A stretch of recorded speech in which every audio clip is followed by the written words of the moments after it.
Monique Louba est une sculptrice présente depuis des années au festival. Mais la connaissez-vous vraiment? Découvrons son portrait dans une interview au cœur du festival.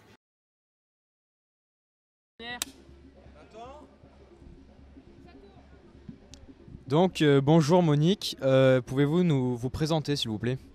Bonjour, alors je travaille le bois à Taxat-Senat et j'anime des ateliers de sculpture sur bois à Ghana dans le cadre de l'association qui organise le festival.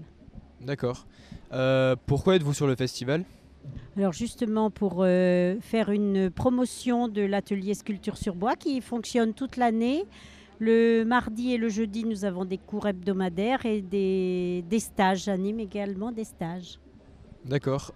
C'est pas la première année, on m'a dit que vous étiez là. Pouvez-vous nous expliquer un peu votre histoire? Non, oui, ça fait une dizaine d'années à peu près. Ça fait exactement 12 ans que j'anime les ateliers et sur le festival depuis 7 ans. Donc je reçois tous les ans des sculpteurs étrangers et on fabrique une pièce, enfin on crée une pièce ensemble et on la présente à la fin du festival. Comment avez-vous commencé à faire des sculptures?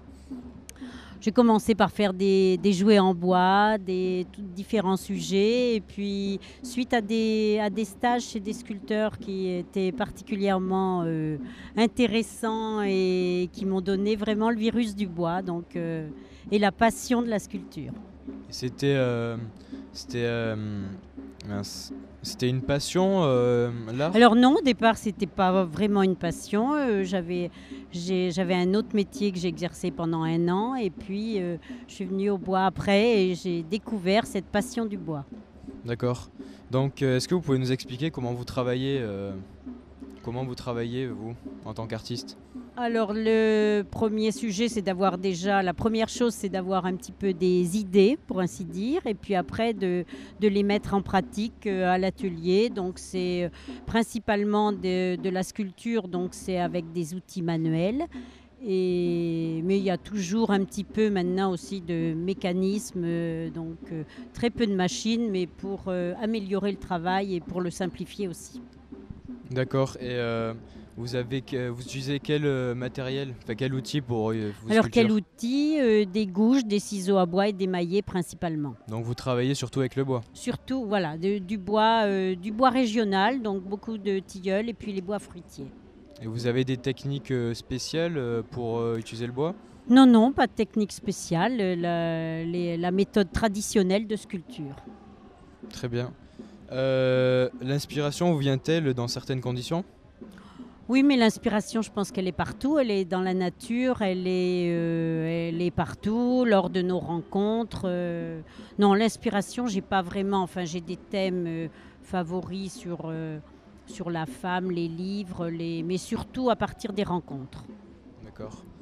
Enfin, et vous travaillez chaque année avec des artistes sur ce festival? Alors tous les ans, je travaille avec grand plaisir avec des artistes, ce qui permet de découvrir une diversité dans nos techniques de fabrication, une diversité dans notre création, et puis cet échange est toujours bénéfique.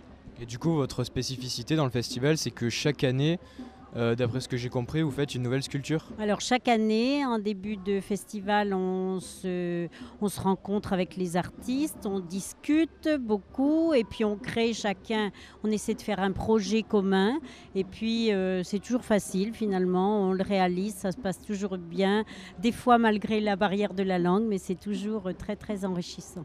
Et c'est le festival qui vous convoque ou c'est vous de vous-même au fil des années qui avez pris la démarche de faire des sculptures?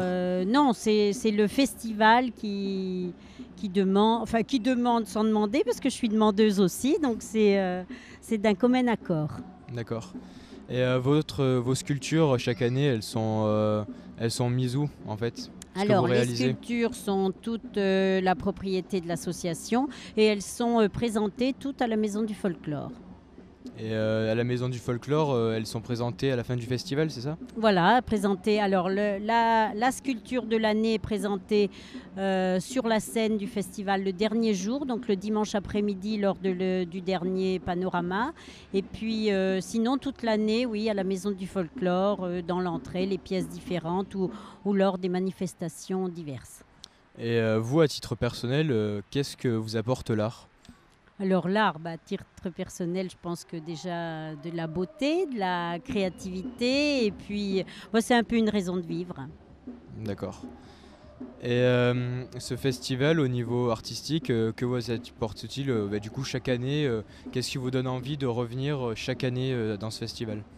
Je pense que chaque année, c'est déjà l'ambiance, c'est le partage, toute cette diversité et cette richesse, surtout dans la diversité finalement. Très bien. Et du coup, cette année, quel est votre projet? Alors cette année, notre projet, donc je le partage avec un couple d'Iraniens, Sarah et Javad, qui sont iraniens. Donc on a projeté de faire un animal emblématique finalement des deux pays. Donc le lion iranien, qui est l'animal emblématique de l'Iran, et le coq français. Donc on a un animal, mais bon, là je vous présente la sculpture forcément en cours en cours de fabrication, mais voilà, il lui manque la queue d'ailleurs. Et puis je pense que vous le verrez à la fin du festival, on va le présenter donc le dernier jour sur la scène. D'accord. Qu'est-ce que vous pourriez dire à tous ceux qui veulent, pour promouvoir l'art en fait? Qu'est-ce que vous pourriez dire à ces gens-là? Je crois que quand on a une passion, quand on est vraiment passionné par quelque chose, il faut y aller, quoi, il faut le faire. Alors je dis toujours aux jeunes, même si vous changez de métier, si vous avez envie de faire quelque chose, faites quelque chose de passionnant, un métier passionnant, ça ouvre toutes les portes et puis ça remplit une vie. D'accord. Très bien, merci. Merci à vous. Dès à présent, découvrons la sculpture achevée qui sera présente à la Maison du Folklore tout le reste de l'année. Et souhaitons bonne chance à Sarah, Jawad et Monique pour la suite. N'oubliez pas de retrouver Monique l'année prochaine pour une nouvelle sculpture.